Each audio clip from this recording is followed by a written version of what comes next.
And we welcome you back to Newsmax Now. President Obama in the Rose Garden at the White House right now as we speak, meeting with Japanese Prime Minister Shinzo Abe at the White House today. The two have a lot to discuss, including a new military partnership and the United States' pivot towards Asia, the president's and this administration's initiative there. But also we do expect the president to discuss the situation in Baltimore. We've got a team of producers watching this now, keeping an eye on it, and we will get you back there should news warrant that. Not just allies, but true partners and friends. And now for a look at other stories making headlines today. The Supreme Court is hearing oral arguments over whether people have a constitutional right to same-sex marriage. Today's hearing is expected to last a few hours, and no one seems to know which way the High Court is leaning, but Justice Stephen Breyer says he doesn't understand why gay marriage can't be decided at the ballot box.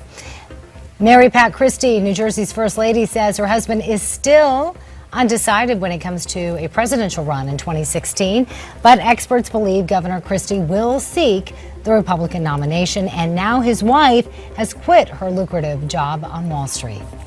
In Nepal, the death toll continues to climb there, and now the country's prime minister says that number could reach 10,000.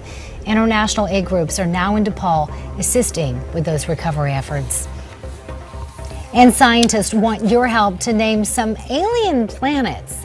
The International Astronomical Union is asking clubs and non-for-profits to help name stars and planets in the Milky Way galaxy. They need help naming dozens of celestial bodies, and the public will get a chance to vote on his or her favorite.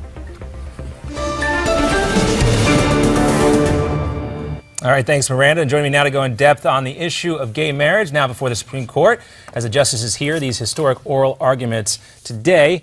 What's at stake here? Joining me now to discuss this is David Niosi, legal director of the American Humanist Association. David, it's great to have you with us.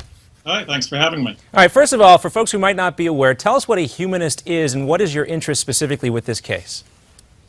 Well, a humanist is just somebody who is basically non-religious and approaches life looking at things from a scientific and rational standpoint with progressive values, not being weighed down by, say, religious doctrine and dogma from the past and making decisions today. All right, so let's try to take the religious aspect out of this, if that is even possible, and talk about public opinion in this country. We have reported on this time and time again. It seems like public opinion in this country, most of the folks, a vast majority of them, support this idea when you look at where it's legal now in these 36 states, I believe.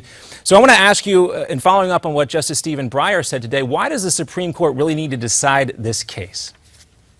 Well, because it's become clear that same-sex marriage is a right, and it's not something that should be voted on at the ballot box. When discrimination is recognized by the government, which finally discrimination against same-sex couples has been, there's not a vote on it. We don't let certain communities decide that they'll let people marry, other communities decide that they don't. It has risen to the level of a recognized right, and rights are not subject to ballot boxes. And I think I'd have to agree with you, at least when you look at the public opinion polling, but also we have seen the backlash against states that tried to impose what some would say are onerous rules on the issue here. We saw what took place in Indiana, and therefore, again, there's this market reaction, so to speak. Why does, again, the Supreme Court have to do this when it's already being decided with the free market economy we have and in states where it has been legalized?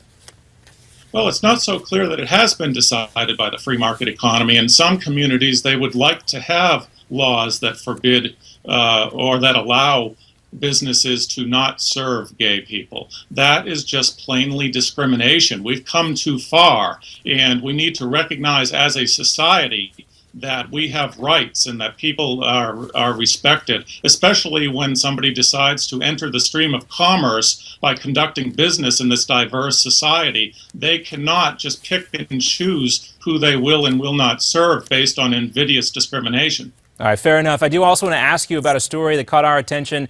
The gay owner of a hotel has now apologized for hosting a Ted Cruz event after receiving some backlash of his own from the gay community who called for a boycott of his hotel. Doesn't this show us that some of the intolerance is on both sides of this issue? Well, I wouldn't call a boycott intolerance. If a business is discriminating against you in a very invidious way, it's perfectly acceptable. That is the free market, quite frankly. Customers have the right to point out prejudice and to encourage people not to patronize businesses that discriminate. All right. Well, it's an interesting debate, and we asked yesterday if the court today would be looked at as a Warren court or the Burger court, perhaps taking a huge step forward, as some would say, to maybe legalize gay marriage. It'd be interesting to see. David Niosi, I want to thank you very much for your time from the Humanists Association. Great to talk to you, sir, and great to get your insights. Thank you.